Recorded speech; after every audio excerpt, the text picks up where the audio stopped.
Hello and welcome to the show. We start this week's GTA 5 Downhill Chaos with the Chevrolet Blazer, a car, or a truck I should say, that actually looks like it should be able to survive the Downhill Chaos course, one of the very few that look like they should be able to survive this particular route.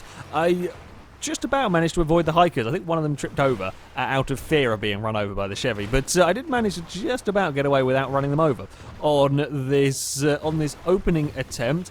And, you know, this vehicle was pretty good when it came to the off-roady bits, the bumpy bits down that first section. We have seen cars have all sorts of issues down there. We have seen some of the taller cars, sort of the more proper off-roading vehicles, such as this, have issues with rolling over as we go through the turns. That wasn't a problem with the Blazer. Unfortunately, I may have overdone things a little bit. I carried too much speed, tried to sort of handbrake turn it, and it was asking just the little too much of the car, and we spun it around in a circle, which is not quite what you want to be doing. However, one of the relatively tame crashes, because the next one wasn't, pushing, trying to get as much speed as I could out of the car, ran a wheel over the edge, and once you do that here, there is very little margin for error. Especially bad through this first section. It is very, very narrow. This is a relatively wide car as well, and yeah, when you do that, you're asking for trouble. The next time out, I got the vehicle stuck down. We've seen this happen a few times. Get the vehicle stuck with a wheel over the edge of the cliff, and you can't get the vehicle back up again. It just doesn't want to turn, and it kind of drags it along until it eventually falls off, and we don't really quite have the power to get back out of the little ditch that we ended up in. So yeah, that's not a fun place to go. Again, almost carbon copy next time around with a wheel stuck over the edge. I do manage to get it out of there, only to run wide into the next corner, and then we go for a tumble. This car does roll incredibly well. Once it starts rolling, it doesn't actually want to start rolling particularly easily, which is a surprise. Normally these higher riding SUVs have problems, but that is not the case at all with this. However, once it does start rolling, it really goes. For the tumbles, high speed off towards the end of the run, very commonplace down there to see cars. It's especially on the first time I reach that part, you're never quite sure how much speed you can get away with, and if you go a little too fast, you're going to fly off into the distance, and running a wheel along the rock face, never likely to end too well down there. The Chevy didn't have the greatest of brakes, and yeah, when you do something like that, maybe some of the sports cars, the supercars, might save it. In a great big truck like this, you're not going to get it stopped. You're going to go soaring off into the scenery. I mean, the truck survived. It would take quite a beating, this one, without getting that damaged.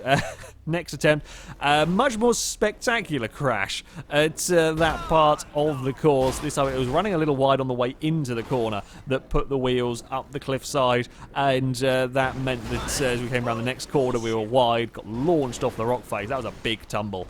That was a really very, very big tumble for the Chevy. Yeah, it took a few runs. Honestly, there wasn't massive problems with this car, as you would expect from it. You know, pretty well suited to driving down this route. It was just a couple of things that you had to get used to.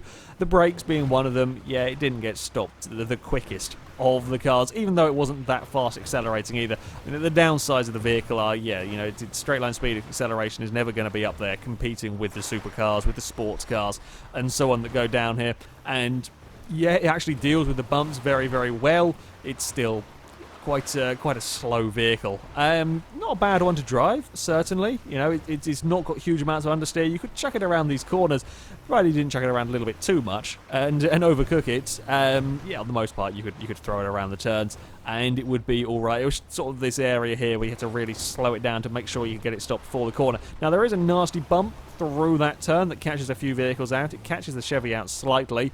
That on that particular run is about the only time that it actually got oversteer from this car, so a little bit of an oddity that time out, but yeah, on the whole it was very, very good around there. And again, coming across these jumps, there were no major problems, provided I wasn't taking silly amounts of speed over here. This time around, you can see I back it up to make sure we get it nicely across there.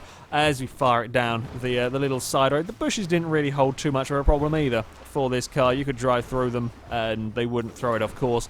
I mean, they always do a little bit, but it certainly wasn't as much as we have seen from some vehicles. It's flat out around the final corner as we jump the car across the line, try and get it stopped, and manage to get it between the trees without hitting anything, and then comes to a rest before we go tumbling off the course. So yeah, did pretty well to to get that all under control. Yeah, it's kind of what you would expect, really, from it. It is underpowered compared to some vehicles, deals with the bumps very, very well. The biggest surprise is that it doesn't fall over. The biggest downside is just the brakes. You can't really carry that much corner speed. Up next, we have got an Opel Kadett GSI. I assume this is the Opel version of the Vauxhall Astra. I assume they kept the Kadett name because it looks very much like an old Astra. Yeah, front-wheel drive car. Haven't had very many of these going down chiliad, so was interested to see how this one would do. It's certainly, again, a bit of a departure from the sports and supercars that tend to, or have often been run down here with the mods. So yeah, I was hoping we could perhaps have another decent surprise. We have had a few of them going down this course, and things were going relatively well on this opening run until we found the Opel's bogey corner. It did not like this one whatsoever. On this first run, it kind of bounces along and it kind of lifts the car slightly up on the landing. It kind of scrapes its way along the terrain before getting flung off the cliff. I may not quite be paying enough attention to realise how much the nose was dipping down on the car, hence why I didn't correct it in time and it exploded. Next time out, I did a slightly better job of keeping the car under control. I did manage to gather it all back up again eventually. Big slide. Again, exactly the same place. We're having problems with the car. As soon as it hits the landing, it got all unhappy and I couldn't get it in control in time. Again, exactly the same place. Third time in a row, ran a little bit wide this time, found a bump that you don't normally find, you don't normally go out there. And then we're going tumbling off down this part of the mountain. Don't tend to often go over that part very often. It's normally much further down that you have an issue. So yeah, that's a little bit of a different one for the Kadett.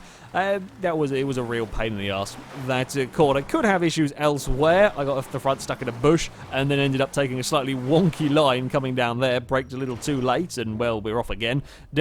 Down the mountainside on the brakes, trying to get it under control. Almost managed to. Unfortunately, the rocks and the trees were in the way there to get the car.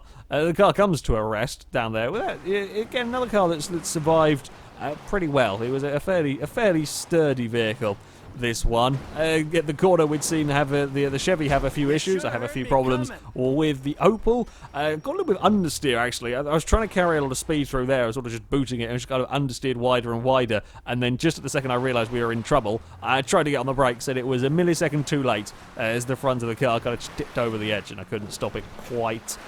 It took a little bit of time. Honestly, not too bad, really, with this car through 90% of the course. Not too bad. One particular area we were having a problem. Never felt like it was going to roll, which is always nice in the car. You could attack the inside. I mean, we were a little bit on two wheels there. If I take that line with probably 50% of the cars that go down here, it'll instantly roll. That was completely on the inside, sort of inside, I was going to say curb, but kind of inside mound of dirt, really, down there, and the Opel didn't care. So very planted on the road, wasn't likely to tip over. And if it did have an accident, again, it wasn't as spectacular rolls as you got from the Chevy or from many of the vehicles. In all honesty, it's probably had one of the least spectacular crashes of all of the vehicles. If I've been paying attention, it certainly wouldn't have exploded on one of the early ones. So yeah, it was kind of an unspectacular car, really, going down here. Again, much like I said with the Chevy, we don't have the power of the sports cars and the supercars to really get up there at the top. But certainly a solid car to drive. Had no issues with the jump this time around, and this next faster jump didn't have too many problems. A little bit on two wheels across there as we fire the car down the side road. Did have to be slightly more careful with the bushes when it came to the Opel. This should have a little bit more of a problem with them. Not too bad though. A big bump around the second to last corner. Tries to take it flat out around the final turn. Do run a little bit wide. Then we get in trouble as we cross the line. It's a big flip as I kind of crossed the jump to finish at a slight angle, and in doing so, yeah, lifted the car up and we went for a big accident across there. That was just the understeer as I tried to push it around the final turn. Yeah, the understeer dragged it a little bit wide. Could make it across the line, just the afterwards bit was a little bit problematic, but it doesn't matter because, yeah, the car was finished. The damage was all done to the vehicle after crossing the line. Yeah, a relatively unspectacular car, and that's always good for going down chiliad, having an unspectacular car. Aside from that one landing zone, yeah, everywhere else it did very well around the course. A fairly solid vehicle for off-roading. Our final car is the Toyota Ft-1, the concept vehicle. Now this would be expected at least to go quicker than the other vehicles. While yes, not exactly designed for off-roading in the realms of GTA 5, that doesn't really matter. As I've been saying all day, that the sports supercars tend to go quickly. This one likely to be fast. I couldn't get the flamethrower to work initially. I don't know why. I've never had a problem with cars not doing a flamethrower if they're ones that are likely to spit fire, and this one can do it. Just every so often it gets unhappy with you.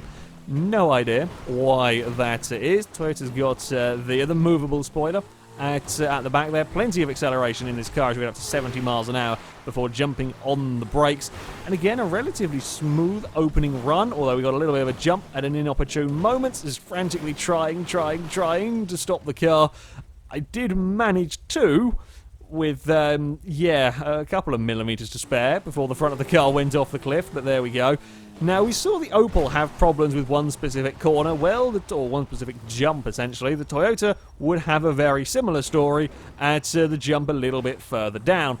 It is a fairly commonplace to see cars go off, but this one in particular was having some problems at this section. I think kind of the issue with this car is it was actually a really nice car to drive, so I kept thinking I could get away with just that little bit more. But I mean, 50 odd miles an hour leaving that jump there isn't really that bad. Just the back end got lifted up around the next section, and it's just that little bit out of position. The front end gets clipped by a bush and tips it over. But all it takes, and we've seen this many times coming down Chiliad, you get out of position across one corner. It might not be that corner that you have a crash on, but it's going to be the next one, or 2 or 3 down the line is where you're going to have an issue. I got a big amount of airtime coming towards the jump that time, and just didn't get the car sorted out and under control as we go for many rotations before coming to a rest by a tree and then not being able to get going again. Just sat there spinning the wheels. If I wasn't falling off at that particular turn, it could have a little bit of problems across this opening straight. It was another case of I got a little bit wide out of one corner. The car kind of wiggled, and the minute we dropped the wheel over the edge, that was it. The car was going to go for a spin and a roll. Another big twist coming up towards the approach to this jump is a huge sideways moment. Initially managed to control it, but in the car going down the hill, going down this side bit, it was just too steep for the vehicle and tips itself from side to side. Does eventually go around in a circle. Didn't take too long though with the Toyota. The primary place of issue, if you like, was that final big jump. Rest of the course, it was a great car. It was a fantastic car to drive down here, and I think it was because it was such a good car. I was trying to push it, trying to carry that bit more speed because I thought the car could take it, and it just couldn't quite. It wasn't quite able to get away with too ridiculous of speeds down that part of the course. Up around these turns, it was a great car. You could really throw it through the corners, carry plenty of speed. There was good acceleration out of the turn. It was good under braking. I didn't have too many incidents of having issues through here. It wasn't running wide. Could get the car slowed down and then try and get back on the power again to carry speed around this turn. Across the bump, it didn't actually cause the Toyota any issues. I don't think I had any big sideways moments around there, which is pretty damn good going for a rear-wheel drive car, certainly a rear-wheel drive sort of sports car.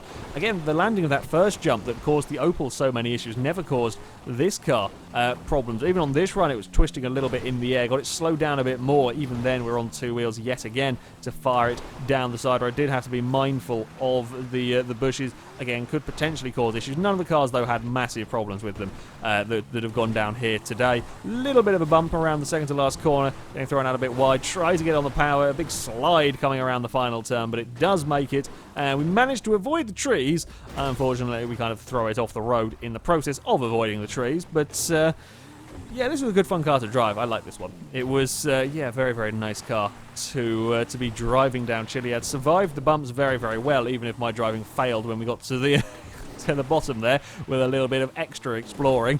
Survived the bumps very well with the exception of the one of the jumps, although I think that was just me trying to be a little bit brave because it was such a good car around the rest of the circuit. So yeah, the Toyota Ft-1, surprisingly good off-road vehicle. On to the times, and it is unsurprising to see the Toyota the fastest of the lot, going into 23rd place with a 1:23.6, a quick time down this course. That's the same time as the Dodge Viper. It slightly beats the Holden Monaro, beats the Osiris and the Sultan RS, even that mighty Peugeot, the 508 GT. It is a little down, though, on the Rancher XL, the Batmobile, and the Lamborghini Diablo, but that's some interesting sort of competition up the top there.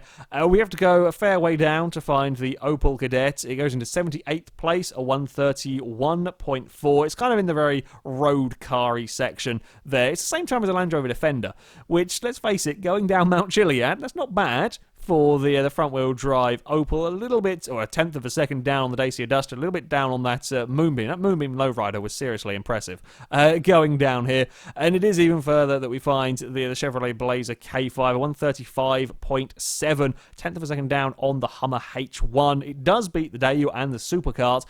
The issue with the Chevy is it just doesn't have the speed. There's not very much power in the vehicle, and while yes, it is great over the bumps and so on, it's just not got the acceleration and speed to compete with the rest of these vehicles, and the brakes aren't very good. Even though it's not going very fast, it still doesn't get stopped very well. So that's why the Chevy is down towards the bottom. Anyway, that is it for this video, guys. I'll put links to all the mods that I have used in the description so you can download them, have a go with them yourself. But that's it from me. Thank you very much for watching, and until next time, goodbye.